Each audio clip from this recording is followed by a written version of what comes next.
Hi viewers and my dear students, good morning to everyone. Hope all are fine and healthy. I am Mrs. Nima. Again welcome you all in our online class from our channel rgcsk.edu. So today we will discuss a topic in detail. The name of the topic is hypertension. So this will be benefited for all our nursing students. So today we will discuss about the introduction of hypertension. What is the meaning or definition of the hypertension, and we'll see about what are the types, causes and risk factors of hypertension, pathophysiology, clinical manifestation. We'll discuss about what are the investigation, management and nurses' role in prevention of hypertension. So I want to tell you that this week we have celebrated as World Hypertension Day. You all can remember what is the day? This May 17, 2022. We have celebrated as World Hypertension Day. So this WHO has formulated in order to prevent, early identify and minimize the complications of hypertension. So this year theme was measure BP regularly, control it and live longer. So this is very important topic to discuss, hypertension. So nowadays the hypertension is very familiar to all the people. So the diseases will give more risk for heart and kidney and even central nervous system, and all the system will be affected, and it is known as silent killer. So we will see about introduction of hypertension. What is blood pressure? Blood pressure, it is the force exerted by the blood on the walls of the artery. So that is known as the blood pressure. So this blood pressure, we are having a reading by the sphygmomanometer, and we will assess the blood pressure in the brachial artery. When we are contracting the brachial artery, we will get the measurement in the sphygmomanometer. So we will have the two number of reading. That is normal BP, we will tell 120/80 mm of Hg, that is millimeter of mercury. So what is, here we have the two number of reading mainly of systolic blood pressure and diastolic blood pressure. So this systolic blood pressure, the pressure exerted by the artery when the heart is contracted and it beats. So that is known as the systolic blood pressure. So that is monitored as 120 mm/Hg. And diastolic pressure, the pressure exerted on the walls of the artery when the heart takes rest or in between the contraction. So mostly the contraction will take place in the ventricles of the heart. So this is diastolic blood pressure is normal range is 80 mm/Hg. So normal BP, you all can remember the normal blood pressure is 120/80 mm/Hg. So this, as a nurse, we have to monitor the BP and we have to advise the common people to regular check the BP to early identify what is the normal range, and if they have the high blood pressure, we can able to prevent and manage the medical problem. So blood pressure, when you see the blood pressure will be varies. Some of the factors such as when we are doing some exercises, when we have the habit of taking alcohol, smoking, when we are in the stress, anxious, doing some heavy work or in the work pressure, so that time the blood pressure will be varies. So when we are monitoring the blood pressure, we have to make it as a calm and quiet environment, then make the patient to stable, then only we can go for monitoring the blood pressure. Next, we'll see about what is the meaning or definition of blood pressure. So when the blood pressure is high, more than or equal to 140/90 mm/Hg, then it is known as the hypertension. So previously, comparing to the previously, present the classification is there. Hypertension according to the reading of the blood pressure. 120 by 80. Less than 120 by 80 mmHg is considered as the normal BP. Next one is elevated BP. Elevated BP, when it is 120 to 129 mmHg systolic pressure and more than 80 mmHg of diastolic pressure, then we can tell it as an elevated BP. And next one is stage 1 hypertension or pre-hypertension stage. In that, when the blood pressure is 130 to 139 mmHg or that is systolic blood pressure, and the diastolic blood pressure is 80 to 89 mmHg, then next we can tell it as a stage 1 hypertension or pre-hypertension. Next one is stage 2 hypertension. In the stage 2 hypertension, when the blood pressure is more than 140 mmHg and the diastolic blood pressure is more than 90 mmHg, then it is tell us stage 2 hypertension. And we can see the serious type of hypertension, that is hypertensive crisis. If the hypertension is BP reading, that is systolic is more than 180 mmHg and the diastolic is more than 120 mmHg, then the condition is hypertensive crisis, that we have to take in as a serious consideration and we have to give an immediate emergency management to prevent complications. In hypertension crisis, we have two types is there, hypertensive urgency and hypertensive emergency. Hypertensive emergency for the patient when the BP is more than 180 by 120 mmHg in an hours to the days and it will lead to organ damage, then it is known as hypertensive emergency. Hypertensive urgency, when the patient BP is more than 180 mmHg bar more than 120 mmHg, that is systolic and diastolic, and it will take weeks to days and doesn't have any organ damage, then is hypertensive urgency. So generally, as a meaning we can tell hypertension, it is an elevated of blood pressure that is more than or equal to 140 by 90 mmHg in a multiple successive monitoring. So when we are monitoring the BP in one time or second time, the BP is increased more than 140 by 90 mmHg, then we can tell it as a hypertension. In the current scenario, we can tell 120 to 140 mmHg is considered as a stage 1 and stage 2 type of hypertension.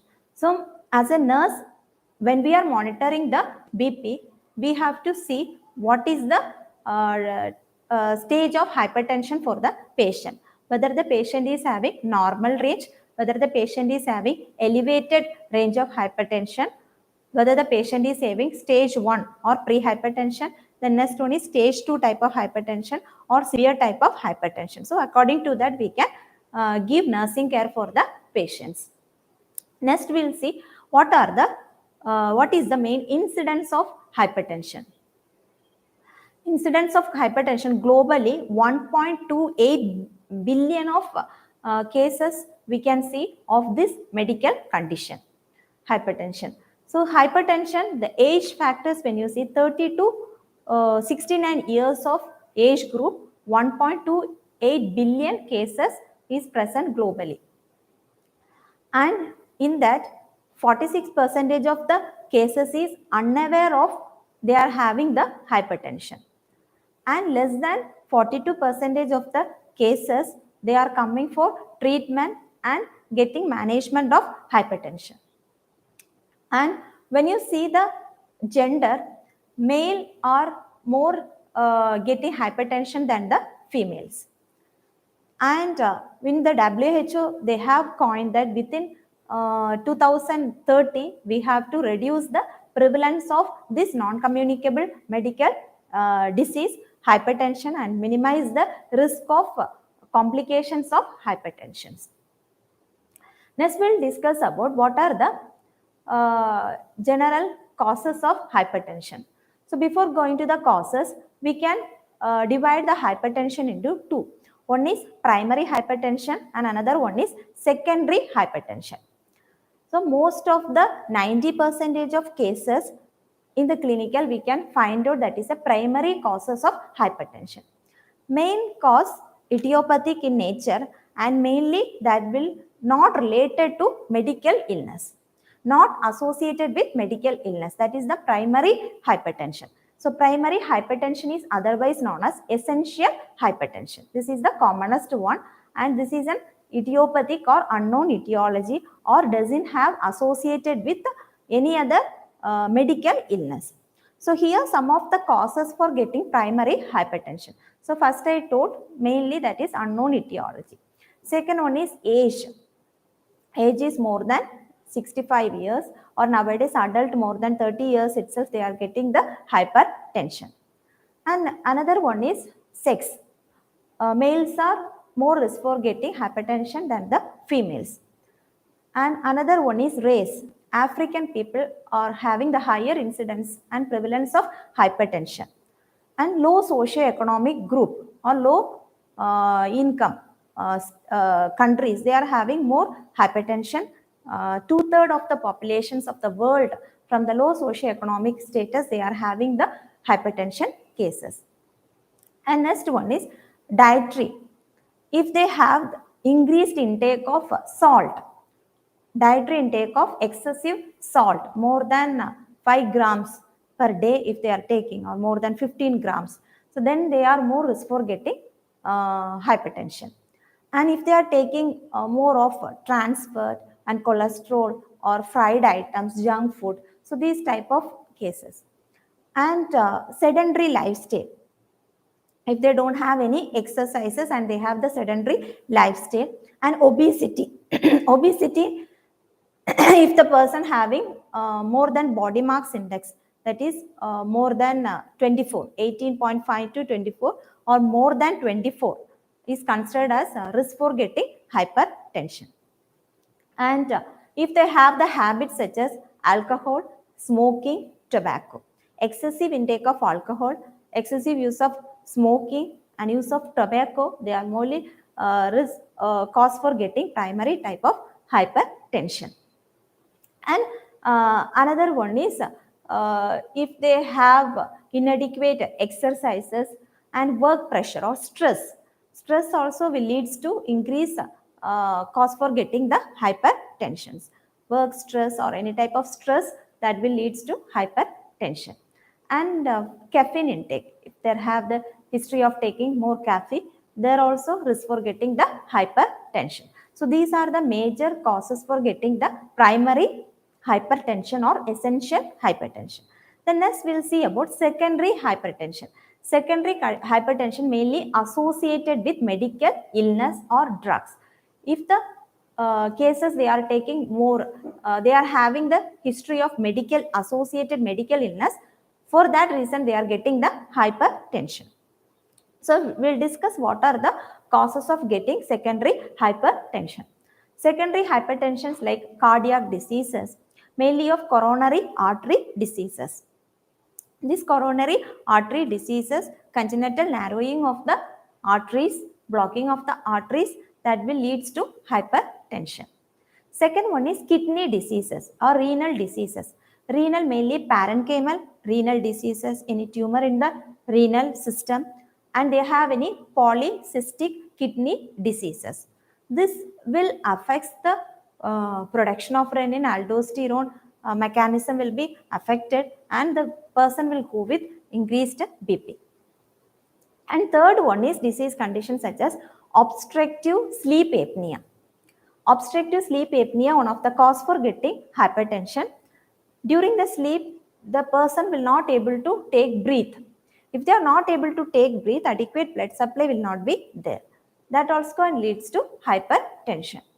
And another one is they have any central nervous system problem, any tumor in the brain, and if they have any accidents, head injuries they had, and if they have any stroke, so this will leads to production of aldosterone mechanism will be affected, and they have the hypertension disorder. And drug induced, if they have drug induced hypertension will be there. If they are taking some women, they are taking contraceptive pills, estrogen pills, or estrogen replacement therapy if they are taking non-steroidal anti-inflammatory drugs, corticosteroids. So these drugs can impact for getting hypertension. So these are the major causes for getting the secondary hypertension. Secondary hypertension mainly associated with the medical illness. Due to that, they have the hypertension. So primary hypertension, we have discussed so many diseases, so many causes for primary hypertension. You can add one more is just diabetic mellitus. If they have a diabetic mellitus, there is risk for getting primary hypertension. In the secondary type of hypertension, women during pregnancy. So they have after 28th week of gestation, if the pregnant woman BP is increased more than 140 by 90 mm Hg in a previously normotensive woman, then we can tell it as a preeclampsia. So gestational hypertension or hypertension during pregnancy, after pregnancy, she can continue with the hypertension. So then she can get the history of hypertension. So these are the major causes for getting hypertension. Then we will discuss about what are the risk factors for hypertension. Risk factors for hypertension, we can divide it into two risks. One is modifiable risk, another one is non-modifiable risk. So the word itself you can understand. Modifiable risk, we can modify the risk factors, we can control the hypertension and we can manage the disease. Non-modifiable risk factors, we cannot modify the risk factor. We can identify what is the non-modifiable risk factors. We have to give a proper treatment and management to control the blood pressure and to minimize the complication. First, we will discuss what are the modifiable risk factors. So already we discussed the causes, same only will come in the modifiable risk factors also. In the modifiable risk factors such as lifestyle modification. Lifestyle factors, how? One is sedentary lifestyle, not having any exercises. The second one is consumption of alcohol, excessive intake of alcohol. Then third one is smoking. The next one is tobacco using. Dietary, if they are taking more amount of salt in the diet, less potassium content in the food, or they are taking less vegetables, less fruits, less fiber content, and they are taking excess amount of trans fat that will be present in pastries, junk food, fast food, burgers, fried items of finger chips or fried chickens. So these items will have excessive amount of trans fats like cookies, cakes, butters, so like that. So if they are more prone for getting like this food items in a dietary intake, they are more risk for getting the hypertension. So this modify, if we are controlling, we can modify the disease or we can control the hypertension. And next one is obesity, more than 24, BMI if more than 24. If they are controlling the weight, this hypertension can be reduced. So these are the some of the examples or risk factors for getting modifiable risk factors for getting the hypertension. Next one is non-modifiable risk factors. We cannot modify it. Modifiable, non-modifiable. So let us discuss what are the things. First one is age. Once it is above 65 age, they are more risk for getting the hypertension. And another one is sex. Comparing to the female, males are more risk for getting the hypertension. And third one is genetic features. Genetic. In the genetic features itself, they are risk for getting hypertension that cannot be modifiable. Family history.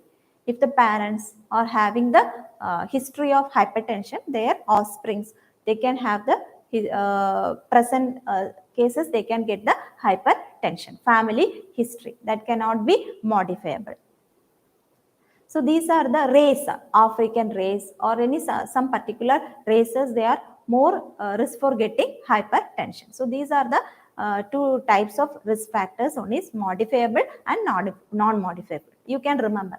Example like stress. When we are having the stress, our BP will be increases. So what we have to do? We have to do some meditation, yoga, exercises, relax the activity, plan the activity, reduce the stress, and we have to see whether the BP has reduced or not. But in non-modifiable like genetic features or family history, we cannot be modifiable. That has to be taken as a treatment and management.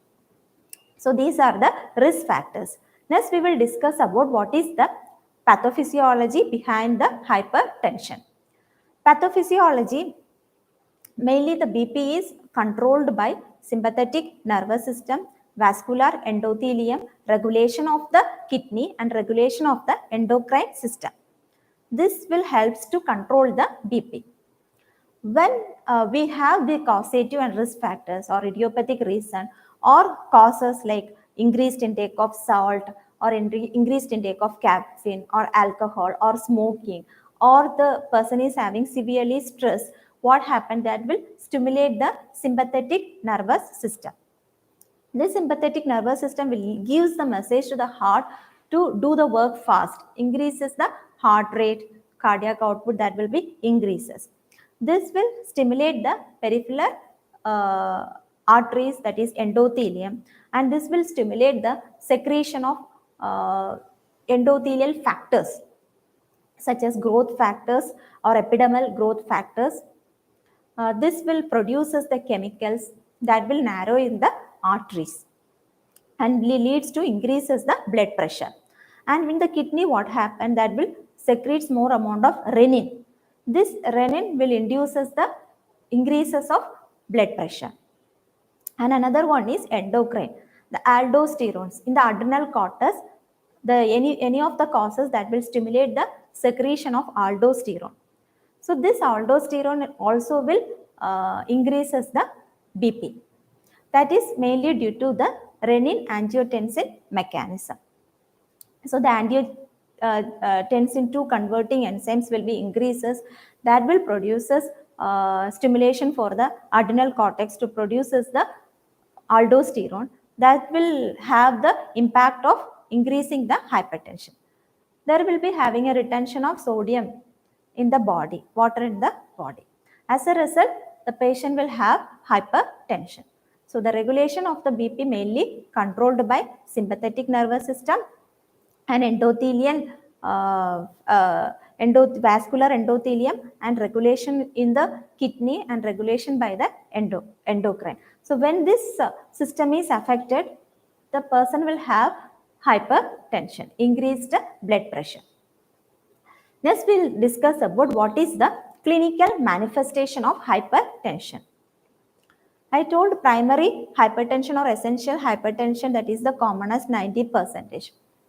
Most of the adults are unaware about the silent killer, that is a medical condition, hypertension.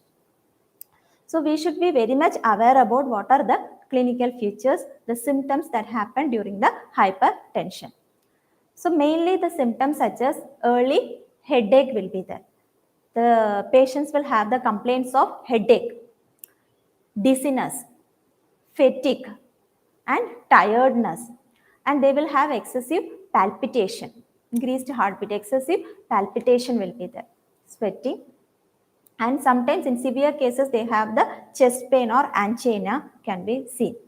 Nose bleed can be happen, nose bleed, and they will have goosiness in the ear and abdominal broods when we are assessing in the auscultation, and the patient will have edema.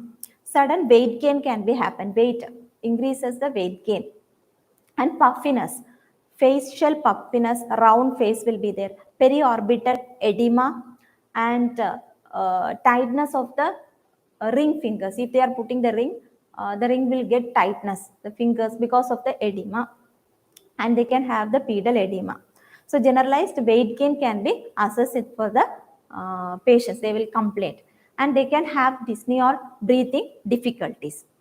As the hypertension is worsening, according to that, they have the symptoms of blindness can be happen, dizziness can be happen, they can have unconsciousness, they can have confusions. Like that, dementia type of symptoms also the patient can be assessed. So as a nurse, we have to find out what is the symptoms for the patients. whether it is according to the elevated BP, or it is the stage 1 hypertension, or it is the stage 2 hypertension or hypertensive crisis.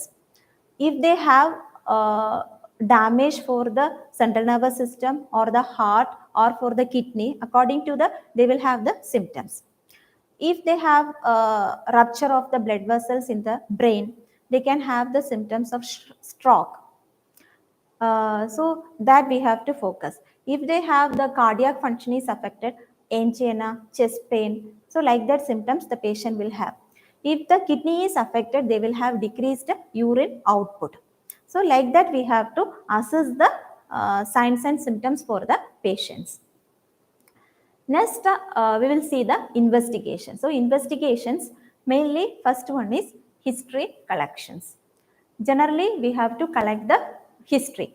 What type of occupation they are doing, what type of, we have to screen out the risk factors. Like stress is there, what type of dietary intake they are taking, whether they are having high sodium intake, whether they are having less intake of fruits, vegetables, whether they are having more intake of trans fats or junk foods are there, what is the exercise pattern, what is the lifestyle such as alcohol consumption is there, smoking is there, whether they have tobacco consumption, any sleep disturbances is there. So that how much sleep they are having in a night. So that we have to collect the history. And next we have to collect the history, any family members they are having hypertension, any family history, what is the age of the family member getting the hypertension, that we have to see it. Then we have to see any other present illness is there, associated illness such as cardiac diseases is there, any brain tumors are there, any head injuries are there, any drugs they are taking, steroid drugs, any oral contraceptive pills they have after delivery, during pregnancy, or after that they have hypertension. So like that disease condition history also we have to collect. Then our main step is investigation. One of the investigation, very less investigation, that is known as the blood pressure monitoring, that we can done by sphygmomanometer. So this measurement reading has to be taken in a correct manner. As a nurse, we have to check the blood pressure and we have to see what is the range. If it is less than 120/80 mmHg, that is the normal hypertension. If it is 120 to 129 systolic and 80 to 89 mmHg diastolic, then it is elevated high blood pressure. And stage 1 hypertension, if it is 130 to 139 systolic blood pressure and diastolic is 80 to 89 mmHg, that is stage 1 hypertension.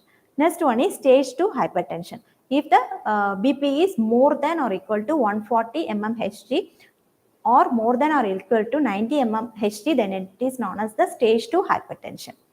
That is high blood pressure, really we have to take consideration. Then next one is hypertensive crisis. When we are checking the BP is more than 180 mmHg, 160 to 180 or above 180 mmHg is continuously is there, then it is the taking as a serious consideration. So like that we can monitor the blood pressure and we can find out what is the stage of the hypertension for the patient. Another one is regularly they can come to the hospital as a follow-up and they can do the hypertension monitoring, or self-monitoring of blood pressure can be done. That we have to teach the patient. Next one is blood investigation. So all the routine blood investigation has to be assessed. In that, blood urea nitrogen level, mostly this will be increased.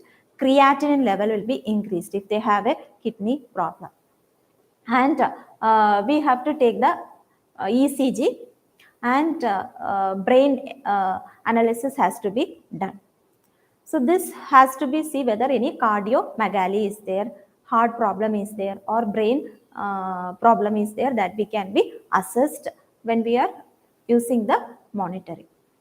This is the major diagnosis or investigation that to identify the hypertension. Simple tool, cost effective, is monitoring the blood pressure.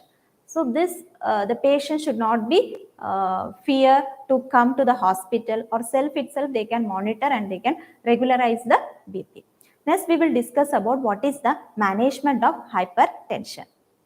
Management of hypertension, according to the stage of the hypertension, management can be done. This will be done by the physicians, cardiologist or internal medicine doctors can be done. So the patient has to be analyzed. So whether we have to go with the dietary modification or we have to go with the medication therapy or hospitalization, bed rest or ICU care is needed for the patient. So that has to be categorized. So first we will see about medical management. What are the drug therapy that is present for the hypertension management? First one is diuretics. Diuretics will helps to eliminate the excess sodium and water from the body. Loop diuretics or potassium sparing diuretics can be given. So this diuretics will helps to reduces the BP. Then second one is angiotensin II converting enzyme inhibitor. This group of drugs will reduces the endothelium smooth muscles, and it will prevent the chemicals that will control the BP, that will helps to decreases the BP. Then another one is beta blockers. So this beta blockers will reduces the smooth muscles contractions and proper functioning and increases the heart rate also. And next one is calcium channel blockers like nifedipine type of drugs that can reduces the heart rate. And vasodilators, hydralazine. Vasodilators, hydralazine type of drugs can be given in order to dilate the walls of the blood vessels and smooth flow of the blood can be happen. So these are the some of the drugs. According to the need of the patients, the doctor can be prescribed as the prescription we can administer to the patients. So these are the main drug management that comes under the hypertension. And next one is lifestyle modification. Lifestyle modification is very much essential. When the patient is having elevated type of blood pressure, we can advise the patient to go with the lifestyle modification. Lifestyle modification, first one is regular exercises and control their body weight. If the body mass index is more than 24, we have to advise the patients to do the regular exercise like brisk walking or any aerobic exercises if doesn't have any cardiac problems, and daily they can have a half an hour of doing exercises. This will reduces the body weight. According to the BMI, the weight has to be reduced. Then next one is DASH diet. Dietary approach to stop hypertension, that is known as DASH diet. Dietary approach to stop hypertension. Here we can advise the patient to take sea fishes, advise the patient to take increased amount of fruits and vegetables, advise the patient to take increased amount of fiber diet, and advise the patient to take less intake of salt, that is less than 5 gram per day, and minimal intake of water. Adequate normal intake of water can be done, and other junk food, fast food, that all type of foods can be avoided, and proper meal has to be taken. And another one is regular sleep pattern has to be maintained. And next one is stress management has to be done. Adequate job has to be do. They have to do the yoga or meditations in order to reduces the stress. Stress is the one of the factor for getting the hypertension. And other lifestyle, alcohol, consumption of 2 peg, like that they can moderately reduces the alcohol intake. Smoking, complete cessation of smoking has to be done, and complete cessation of tobacco use has to be done. And if they have the habit of taking caffeine, all that can be reduced. If the person is in low socioeconomic status, we can educate the person what is the main dietary management of getting the hypertension, how to improve their dietary pattern. So these are the major lifestyle modification. And another one is identification of the risk factors, associated diseases. So when we are finding out the risk factor, when we are controlling the risk factor, we can manage. When they are doing the lifestyle modification, the BP can be reduced. For that only, lifestyle risk factor has to be assessed. Another one is associated diseases. The cases when we are finding out hypertension, we have to see what type of diseases they have. Whether they have like central nervous system problem, whether they have any cardiac diseases, whether they have any kidney diseases, or whether any drug induced. So drug induced hypertension, the drugs can be changed. If they have diseases in the kidney problem has to be solved, then they can give the, we have to control the BP. Same like cardiac or central nervous system problem, that problem has to be controlled. If they have the problem of obstructive sleep apnea, that problem has to be identified, that has to be treated, then the hypertension will be reduced. So like that, we have to identify the associated diseases. And if the person is having diabetic mellitus and hypertension will come like a twins diseases. So if they have this diabetic mellitus problem, the diabetic mellitus blood sugar level has to be controlled, and regularly we have to monitor the BP also. So then we can early detect if the person is having hypertension, and we can manage it properly. So hypertension, it is a silent killer disease. So when we are identifying the risk factor and associated medical condition, we can somewhat manage, or we can prevent the diseases. So these are the main management. And for the eye, we can see the eye examination of ophthalmoscopy, and we can find out any retinal hemorrhage is there, any risk for getting blindness is there, atherosclerosis, cardiac analysis can be done. So this we have to measure it, and we have to monitor properly. These are the managements that comes under the hypertension. So management, first we can see regular drug management is there. Second one is lifestyle modification is there. Regular monitoring of BP is essential. They can go to the hospital and they can monitor. Self monitoring of BP has to be done, and they have to treat the associated diseases has to be done, and risk assessment and risk management has to be done. So these are the main management protocol of the hypertension. Next we will discuss about what are the nurses' role in prevention of hypertension. So nurses are the main caregivers. They are present in the hospital side and in the community. We are the people, we are interacting with the common people, and we are the people, mainly we are assessing the vital signs of blood pressure.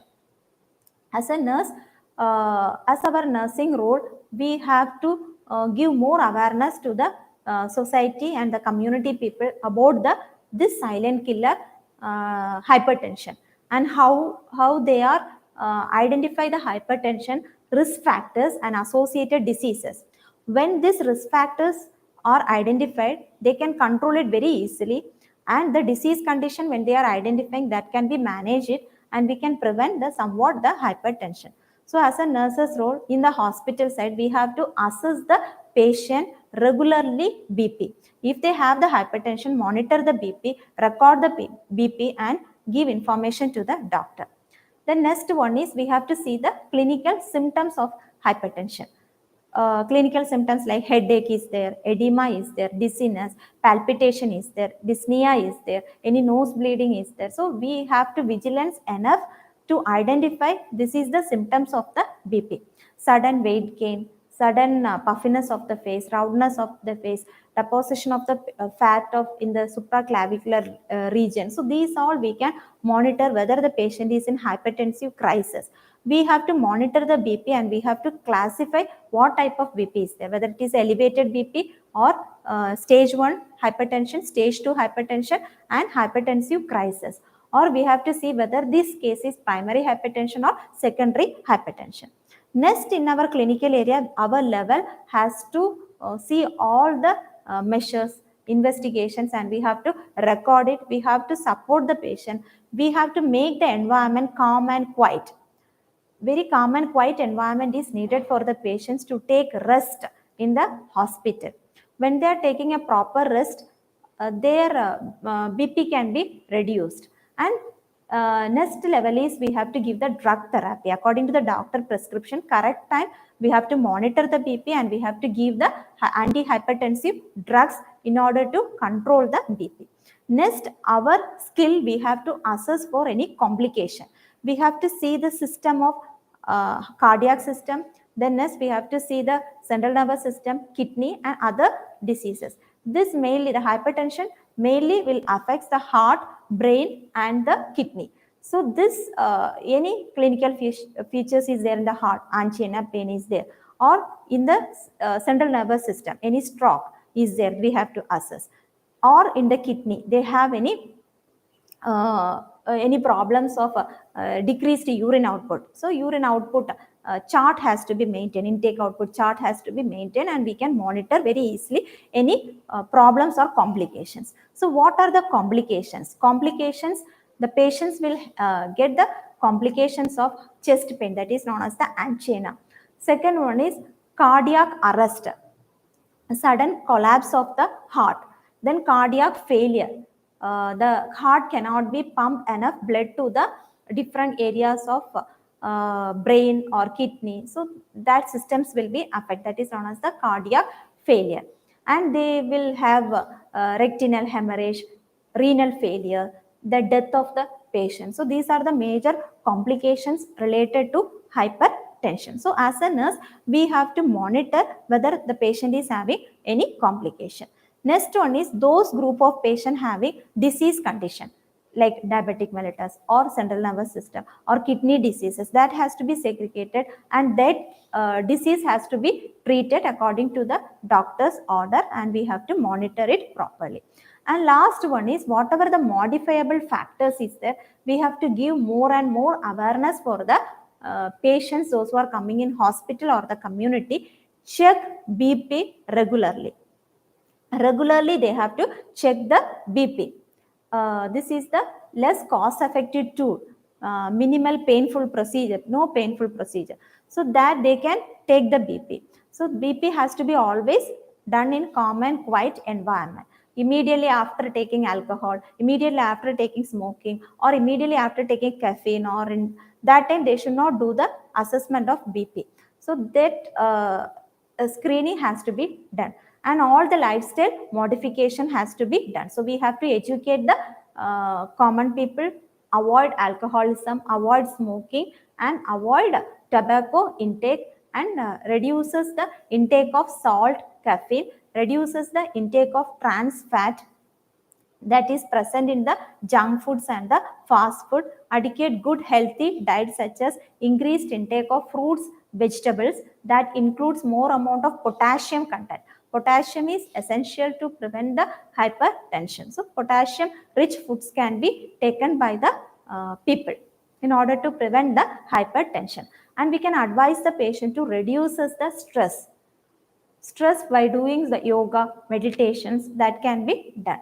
And if they have the risk of getting any family history of hypertension is there, their mother, father, if they are above 30 years, regularly they can go with assessing the BP monitoring. And if they have the BP regularly, they have to take the antihypertensive drugs, and they have to follow up the doctor. So then we can minimize the hypertension. So hypertension, it is one of the preventable and manageable medical illness if we are regularly monitoring the BP, and we are controlling the BP, and we can make the people to live longer. So as a nurse's role or the nurse's responsibility, we have to educate all the people, those who are coming to the hospital with the risk factors. We have to advise to modify the risk, and according to this year theme, measure the BP, control the BP, and live longer. One person from the adult in their family, maybe husband or wife, they will be mother or father for the children. If they are lost, entirely family will be affected, entire society will be affected, entire nation also will be affected. So this diseases has to be taken as consideration, and we have to prevent and we have to manage the diseases. So this, as a nurse, we can take a pledge for giving awareness for the community. So I hope today class you have understood. So today we have discussed about what is hypertension, what are the causes and risk factors of the hypertension. Mainly in the causes we have seen about primary hypertension, secondary hypertension causes. Primary hypertension is not associated with medical illness, mainly idiopathic and so many factors causes we have discussed. The next one is secondary hypertension. Primary hypertension is otherwise known as essential hypertension. Next we have seen about the secondary hypertension. Secondary hypertension is associated with the medical illness. Next, we have seen about the incidence of hypertension, and we have seen according to the systolic and diastolic BP monitoring, the hypertension can be categorized as elevated BP or high BP, stage 1 hypertension, stage 2 hypertension, and hypertension crisis. And next, we have discussed about the risk factors. Risk factors: modifiable risk factor, non-modifiable risk factors. Modifiable risk factor, when the risk factor is modified, we can control the BP. Non-modifiable risk factors, we have to identify what is the factors and we have to give the treatment to reduces the BP. Next, we have seen about the pathophysiology, and next we have discussed about the signs and symptoms, that is the clinical manifestation. Next, we have discussed about the investigation. Main investigation is regularly monitoring the BP by using the sphygmomanometer. Next, we have discussed about what are the complications and what is the management. Management, mainly we have seen about the medical management, that is drugs, drug therapy is there, lifestyle modification is there, identifying the risk factor is there, then next identifying the associated diseases. These are the main management. Next, we have discussed about what are the nurses' role in prevention of hypertension. So hope you have understood the class. Again, I'll meet you in another live section. So you all can very well watch our live class from our channel rgcsk.edu. Thank you.